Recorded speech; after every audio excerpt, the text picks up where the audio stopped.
How to transfer Google account to another phone. Hi everyone, welcome to the channel. This is Rose from Create Login and Delete. Without further ado, let's dive right into the video. First of all, launch Settings application on your device. And scroll down, navigate to Google and tap on it. Now you will land on this Google Services section where at the top you will see your Google account. You need to tap on that Google account at top and a menu will appear where you need to simply tap on Add another account. Then you will reach on this page where you need to select Google and make sure that you enter your biometrics to verify that it's you. After that, you will reach on the sign in section where you have to simply enter the credentials of that particular Google account which you want to transfer and then tap next button at bottom right and then enter the password.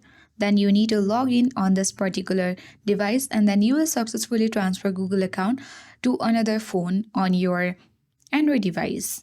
I hope this guide worked, and if you are new to our channel, hit the like button and subscribe. Thank you for watching and I'll see you in the next video.